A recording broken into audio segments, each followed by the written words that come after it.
Ce matin-là, à 7h42 précise, le téléphone de Sébastien Lecornu se mit à vibrer doucement sur le large bureau en chêne de Matignon.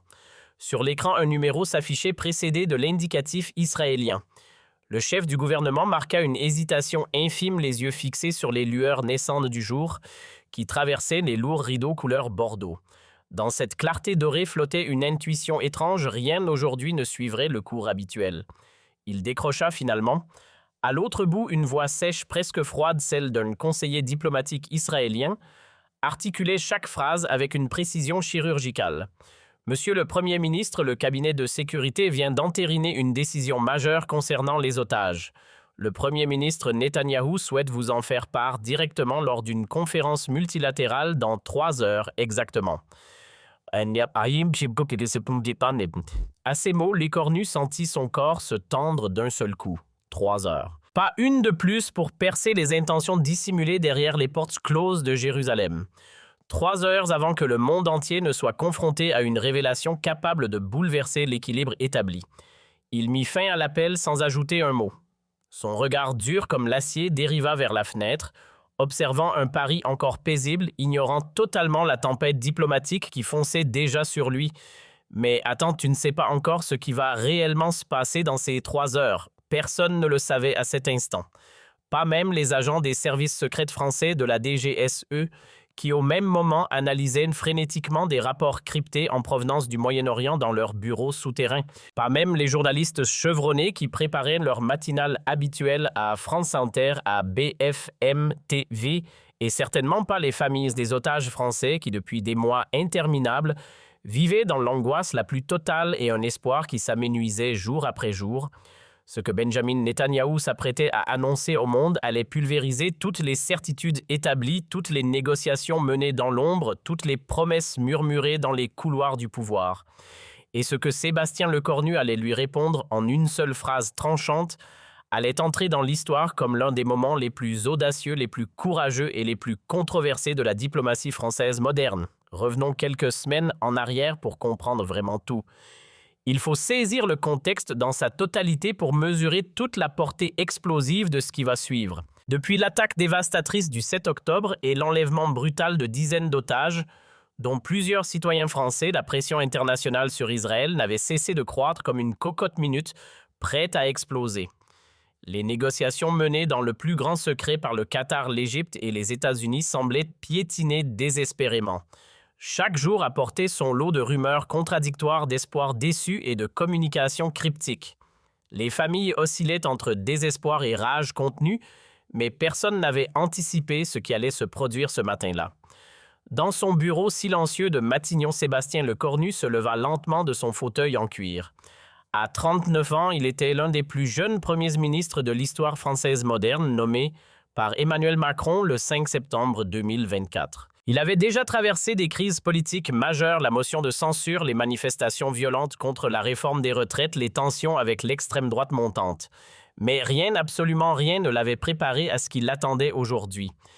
Il marcha vers la fenêtre, les mains croisées dans le dos, et observa les toits de Paris qui scintillaient sous la rosée matinale. Quelque part dans cette ville, des familles françaises attendaient désespérément des nouvelles de leurs proches retenus en otage. Quelque part dans les bureaux du Quai d'Orsay, des diplomates chevronnés tentaient de déchiffrer les intentions réelles d'Israël.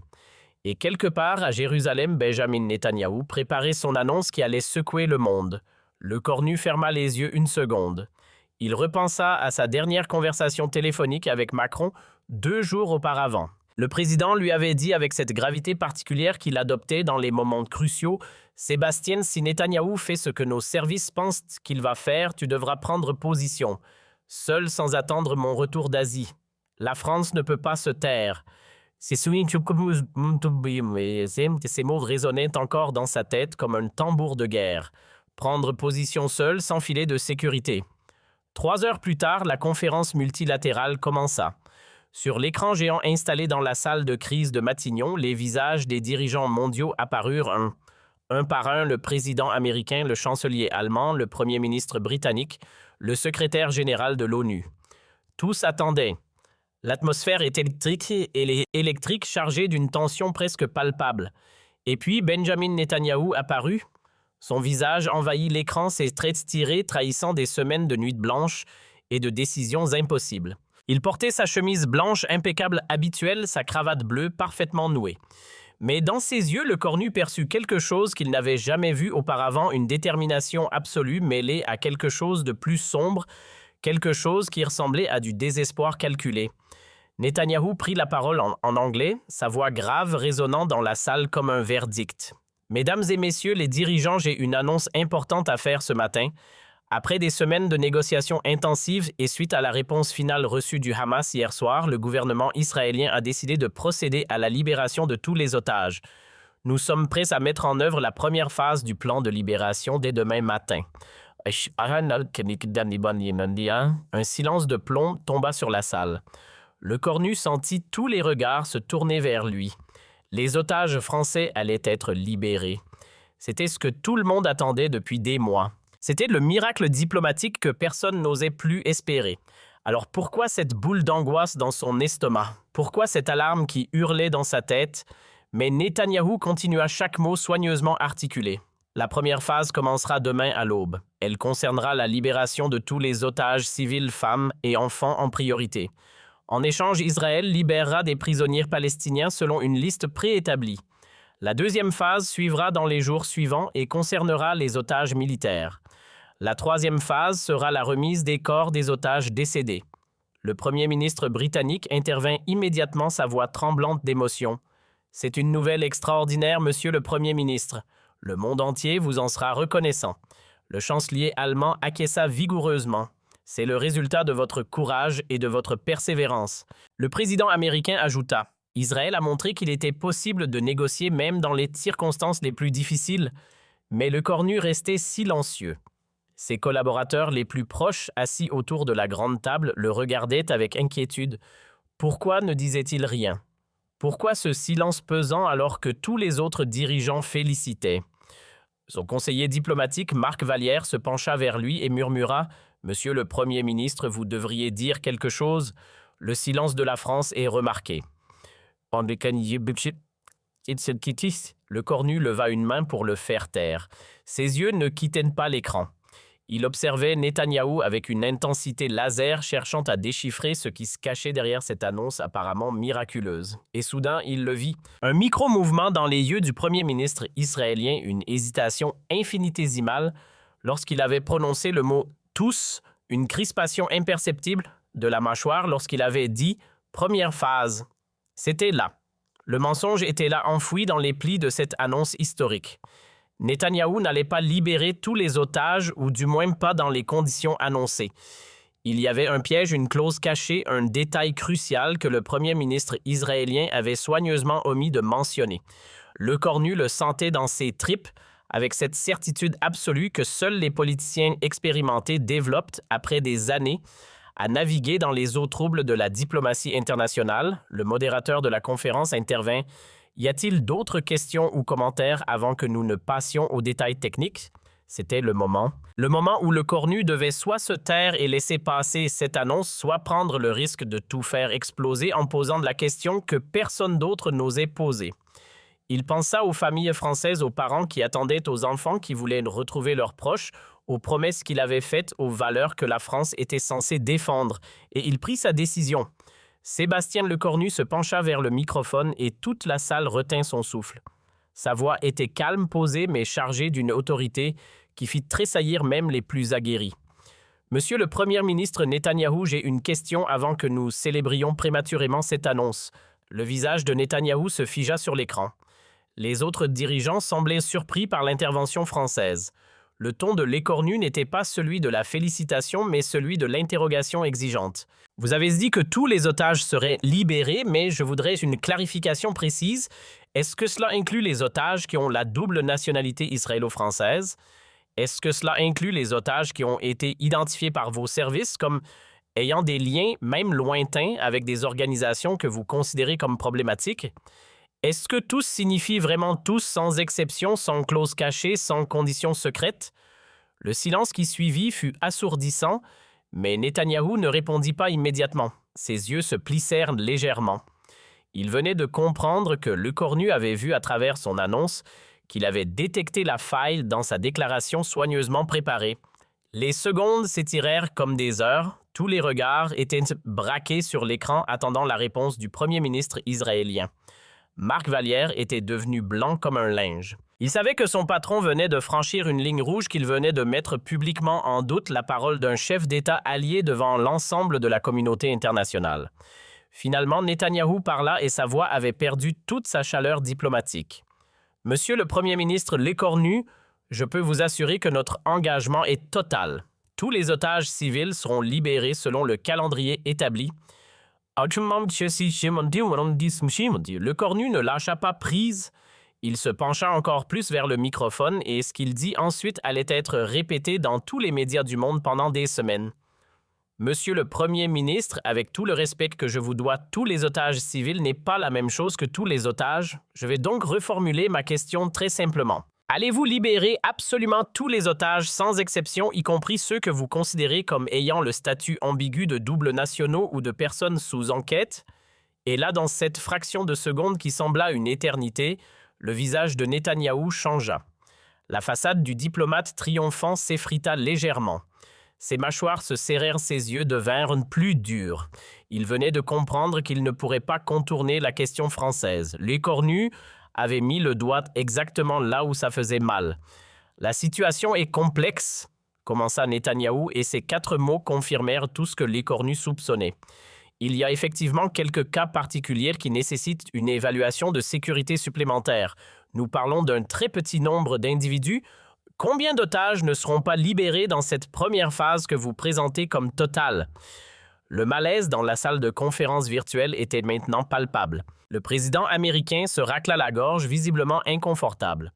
Le premier ministre britannique détourna le regard. Le chancelier allemand tripotait nerveusement ses papiers. Ils savaient tous que l'écornu venait de déchirer le voile de la diplomatie polie pour exposer une vérité que personne ne voulait entendre. Netanyahou hésita encore, puis lâcha. Environ 23 individus resteront en détention temporaire pour des raisons de sécurité nationale israélienne. Ils seront libérés dans une phase ultérieure après vérification approfondie. Le chiffre explosa dans l'esprit de l'écornu comme une bombe. 23 êtres humains que Netanyahou s'apprêtait à exclure de sa grande annonce de libération. 23 otages dont les familles allaient découvrir qu'ils ne faisaient pas partie des tous. 23 personnes dont la liberté dépendait de critères arbitraires décidés unilatéralement par le gouvernement israélien. Et parmi ces 23, les services français avaient identifié au moins 7 citoyens français ou binationaux. 7 familles françaises qui allaient vivre l'espoir puis la dévastation à l'espace de quelques heures. L'écornu ferma les yeux pendant 2 secondes. 2 secondes pour rassembler tout son courage, 2 secondes pour mesurer l'impact de ce qu'il allait dire, 2 secondes pour accepter que sa carrière politique pourrait se terminer dans les minutes suivantes. Puis il rouvrit les yeux, regarda directement la caméra et prononça les mots qui allaient changer le cours de cette crise. Alors ce n'est pas tout. Ces 5 mots tombèrent comme un coup épais. La réponse de l'écornu en une seule phrase simple, directe, implacable. Une phrase qui démantelait toute la rhétorique de Netanyahou. Une phrase qui exposait la manipulation. Une phrase qui allait déclencher une tempête diplomatique sans précédent. Netanyahou devint rouge de colère contenue. Sa main serra convulsivement le bord de son bureau. Il comprit immédiatement que l'écornu venait de le piéger publiquement devant tous les leaders mondiaux. « Monsieur le Premier ministre l'écornu », sa voix était maintenant glaciale. « Je trouve votre intervention particulièrement déplacée et irresponsable. Israël fait un effort historique pour... » Mais l'écornu ne le laissa pas terminer. Il enchaîna avec une force tranquille qui sidéra tous les présents.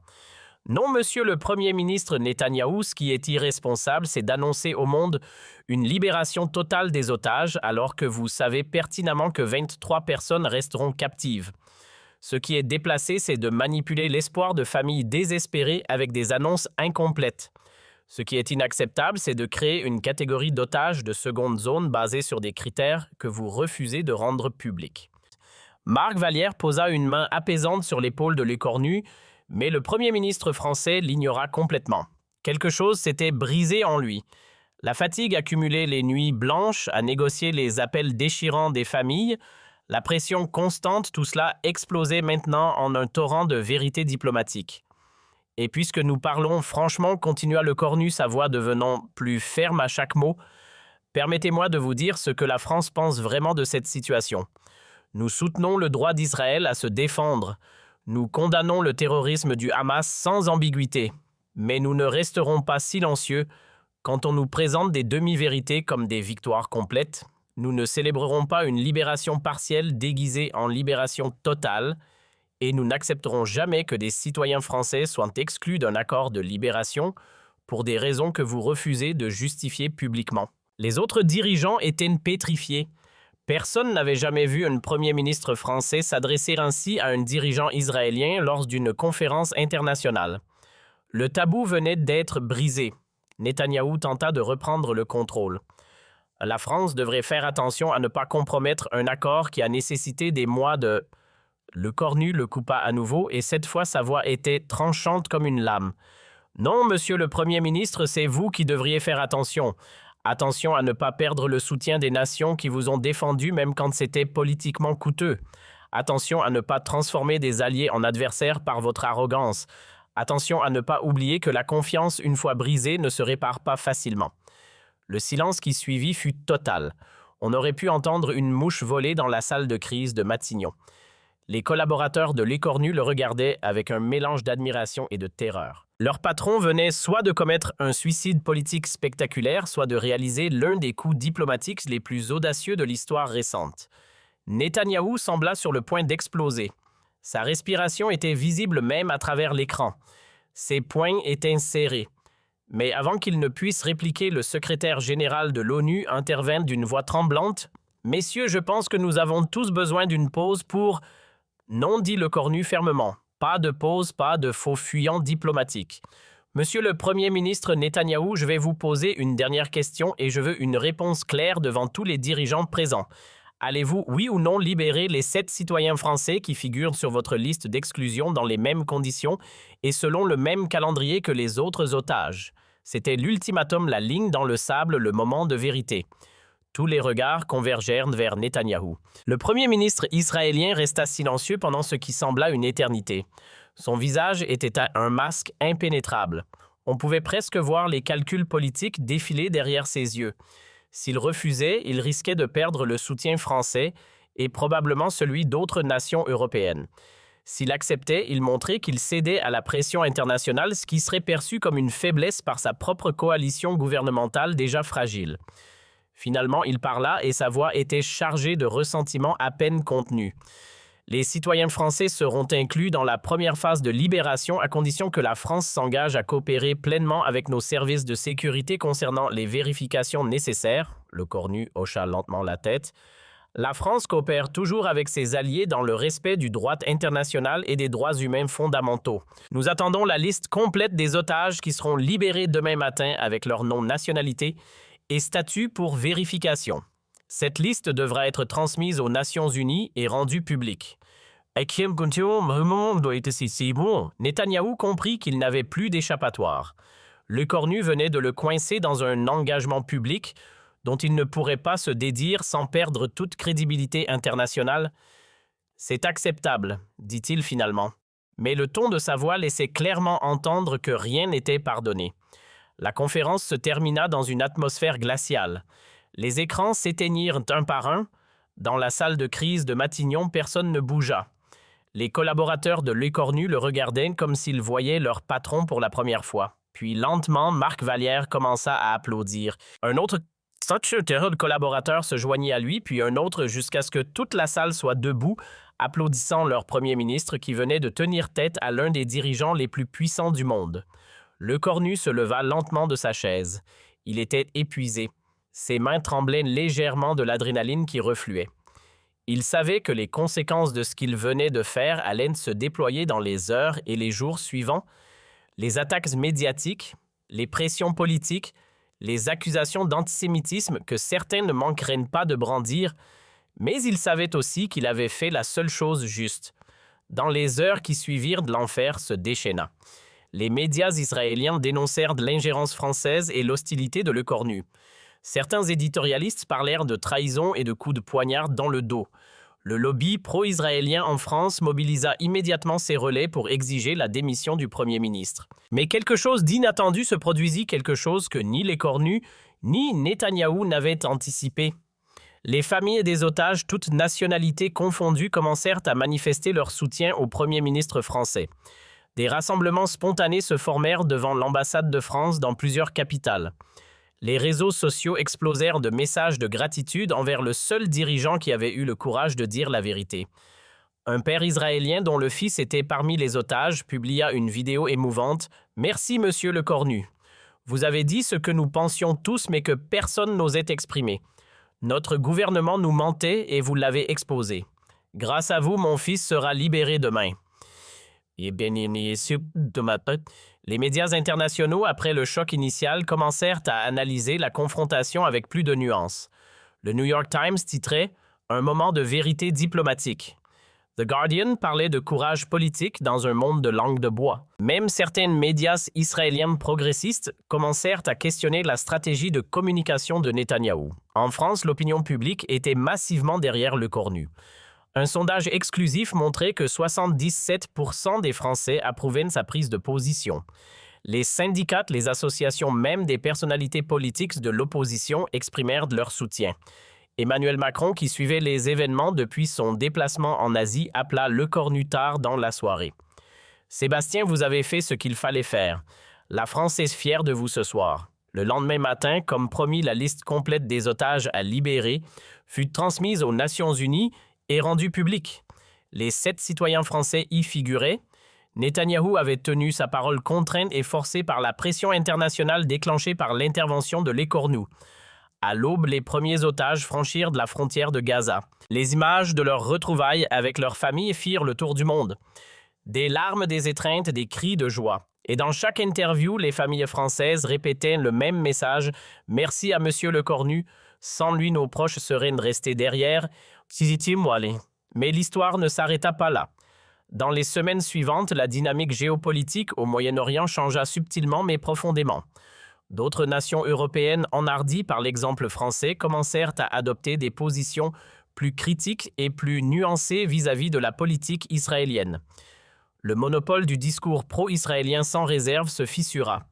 Les négociations sur les phases suivantes de libération des otages prirent une tournure différente. Netanyahou, échaudé par l'humiliation publique, devint plus transparent et plus coopératif, sachant que toute tentative de manipulation serait immédiatement exposée. Le Hamas, de son côté, réalisa qu'il ne pouvait plus compter sur les divisions au sein de la communauté internationale pour gagner du temps. Dans les cercles diplomatiques, on commença à parler de l'effet Le Cornu, le phénomène par lequel un dirigeant politique, en brisant un tabou et en disant une vérité inconfortable, peut changer la dynamique entière d'une négociation internationale. Des séminaires furent organisés dans les écoles de diplomatie pour étudier cette confrontation comme un cas d'école. Certains analystes la comparèrent au discours de Churchill, d'autres à la position de De Gaulle. Pour Sébastien Lecornu lui-même, cette journée marqua un tournant. Il n'était plus le jeune Premier ministre nommé par Macron, celui dont on doutait de la stature internationale.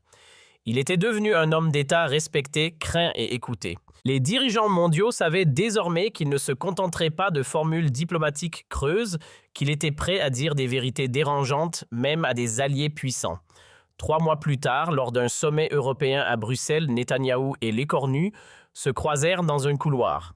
Les caméras étaient loin, les conseillers maintenaient une distance respectueuse. Les 2 hommes se regardèrent pendant quelques secondes. Puis Netanyahou tendit la main. « Vous avez fait votre travail ce jour-là. » Lecornu serra la main fermement. « Comme vous auriez dû faire le vôtre, dire toute la vérité dès le départ. » Ils se séparèrent sans un mot de plus. Mais quelque chose avait changé. Un respect mutuel était né de cette confrontation, le genre de respect qui ne vient que lorsque 2 adversaires se sont affrontés sans faux semblant. L'histoire retint cette journée non pas comme un conflit entre la France et Israël, mais comme un moment où un dirigeant avait eu le courage de privilégier la vérité sur la commodité diplomatique, où l'intégrité avait primé sur l'opportunisme politique, où une seule phrase avait suffi à démasquer une manipulation et à sauver des vies. Alors ce n'est pas tout. 5 mots, une phrase, une vérité et un héritage qui allait inspirer une génération de diplomates à ne jamais sacrifier l'honnêteté sur l'autel de la convenance politique. Aujourd'hui, quand on demande à Sébastien Lecornu s'il regrette sa confrontation avec Netanyahou, il sourit et répond invariablement « Regretter d'avoir dit la vérité jamais, c'est peut-être la seule chose en politique dont on ne devrait jamais avoir à s'excuser. » Et quelque part dans des maisons à travers la France, des familles réunies avec leurs proches libérés lèvent leur verre chaque année à la date anniversaire de cette conférence en prononçant ce toast simple mais chargé de sens à l'homme qui a osé dire « alors ce n'est pas tout ». Mais attendez, il y a quelque chose que vous ne savez pas encore sur cette journée historique. Quelque chose qui ne fut révélé que des mois plus tard dans les mémoires confidentielles d'un diplomate américain présent lors de cette conférence. Quelque chose qui change complètement la perception de ce moment. 2 heures avant la conférence, pendant que Lecornu marchait nerveusement dans son bureau à Matignon, un email crypté arriva sur le serveur sécurisé de la DGSE. L'expéditeur était anonyme, mais les métadonnées indiquaient une origine proche des services de renseignement israéliens. Le message contenait un document explosif, la liste complète des 23 otages que Netanyahou comptait exclure de la libération avec les raisons détaillées de chaque exclusion. Parmi ces raisons figuraient des éléments qui auraient des effets de scandale s'ils avaient été rendus publics. 3 otages étaient exclus simplement parce qu'ils avaient critiqué la politique israélienne sur les réseaux sociaux. Avant leur enlèvement, 5 autres parce qu'ils avaient des liens familiaux lointains. Avec des Palestiniens, 2 parce qu'ils avaient participé à des manifestations pour la paix à Tel Aviv. Le document révélait que Netanyahou savait parfaitement que ces critères ne tiendraient jamais devant un examen international et qu'il comptait sur le silence complice de la communauté internationale trop heureuse de célébrer une victoire diplomatique partielle plutôt que d'affronter une vérité embarrassante. Ce fut ce document qui donna à Lecornu le courage d'agir. Il savait exactement ce que Netanyahou préparait. Il avait les preuves, mais il ne pouvait pas les révéler publiquement sans mettre en danger la source qui avait risqué sa vie pour les transmettre. Alors il avait choisi une stratégie différente, forcer Netanyahou à admettre lui-même la vérité par des questions si précises qu'il ne pourrait pas les esquiver. Marc Vallière, qui avait lu le document en même temps que Lecornu, avait supplié son patron de ne pas utiliser ces informations. C'est trop risqué. Si Netanyahou comprend que nous avons accès à ses communications internes, cela pourrait déclencher une crise diplomatique majeure. Nous pourrions être accusés d'espionnage. Mais Lecornu avait répondu d'une voix qui ne tremblait pas. Et si nous ne faisons rien, 23 personnes resteront en captivité pour des raisons qui violent tous les principes que nous prétendons défendre. Je ne peux pas vivre avec ça sur la conscience, pas pour sauver ma carrière, pas pour éviter un scandale diplomatique. Cette conversation ne fut jamais rendue publique. Le document fut détruit après la conférence, ses cendres dispersées dans la Seine par un agent de la DGSE dont l'identité reste classifiée à ce jour. Mais la source qui l'avait transmis, un officier israélien désenchanté par les méthodes de son gouvernement, continua à fournir des informations cruciales à la France dans les années qui suivirent, contribuant à sauver d'innombrables vies dans des situations de crise. Voilà pourquoi Lecornu avait été si précis dans ses questions, pourquoi il connaissait le chiffre exact 23, pourquoi il avait mentionné spécifiquement les doubles nationaux et les personnes sous enquête. Il ne devinait pas. Il savait. Et Netanyahou, en l'entendant poser ces questions avec une telle précision, avait compris immédiatement que quelqu'un dans son propre camp l'avait trahi. On raconte que ce soir-là, dans son bureau de Jérusalem, le premier ministre israélien ordonna une enquête interne qui aboutit à l'arrestation discrète de 3 officiers du Mossad soupçonnés d'avoir des sympathies pour l'opposition politique. L'un d'eux fut forcé à une démission anticipée, un autre disparut mystérieusement pendant 6 mois avant de réapparaître à Londres avec une nouvelle identité, et le troisième, le véritable coupable, ne fut jamais identifié et continue probablement à servir dans les rangs des services secrets israéliens, portant son secret comme une médaille invisible. Cette dimension cachée de l'affaire explique aussi pourquoi, lors de leur rencontre dans ce couloir de Bruxelles, 3 mois plus tard, Netanyahou avait dit à Lecornu « Vous avez fait votre travail ». C'était une reconnaissance à double sens. Netanyahou savait que Lecornu avait eu accès à des informations qu'il n'aurait jamais dû avoir. Il savait que le premier ministre français aurait pu l'humilier bien plus profondément en rendant public le document. Mais Lecornu avait choisi de protéger sa source, de préserver un minimum de dignité pour Israël, tout en obtenant le résultat essentiel, la libération de tous les otages, sans exception. C'était cela le véritable génie diplomatique de Lecornu ce jour-là, non pas simplement le courage de confronter un allié puissant, mais l'intelligence de savoir jusqu'où aller Et où s'arrêter de comprendre que le but n'était pas de détruire Netanyahou ou de saboter les relations franco-israéliennes, mais d'obtenir un résultat concret, la liberté de 23 êtres humains qui allaient être sacrifiés sur l'autel de la raison d'État. Dans les années qui suivirent, Lecornu ne parla jamais de ce document, pas même à Emmanuel Macron qui ne le découvrit que bien plus tard par une indiscrétion d'un agent retraité de la DGSE. Quand le président confronta son premier ministre à ce sujet, Lecornu répondit simplement « Certaines choses doivent rester dans l'ombre pour que la lumière puisse briller là où c'est nécessaire. » Cette philosophie devint la marque de fabrique du style Lecornu en matière de politique étrangère. Pendant le reste de son mandat, il continua à surprendre observateurs et adversaires par sa capacité à obtenir des résultats spectaculaires dans des situations apparemment bloquées. On le vit négocier la libération de journalistes français retenus en Iran en utilisant des canaux secrets que personne ne soupçonnait. On le vit désamorcer une crise diplomatique majeure avec l'Algérie en s'appuyant sur des informations que les services français n'étaient pas censés posséder. On le vit transformer des confrontations potentiellement désastreuses en victoires diplomatiques par une combinaison de courage public et de manœuvres discrètes dans l'ombre. Mais l'affaire Netanyahou reste son moment définissant, le moment où un jeune premier ministre de 39 ans avait regardé l'un des leaders les plus expérimentés et les plus redoutés du monde dans les yeux et avait refusé de cligner le moment où il avait choisi la vérité plutôt que la commodité, l'intégrité, plutôt que l'opportunisme. Le moment où une seule phrase avait suffi à changer le cours d'une crise internationale. Aujourd'hui, dans les écoles diplomatiques de Sciences Po de l'École nationale d'administration et même dans certaines universités étrangères, on enseigne le cas Lecornu comme un exemple classique de ce qu'on appelle en théorie des relations internationales la symétrie constructive, l'art d'utiliser des informations privilégiées, non pas pour humilier un adversaire, mais pour le contraindre à faire ce qui est juste.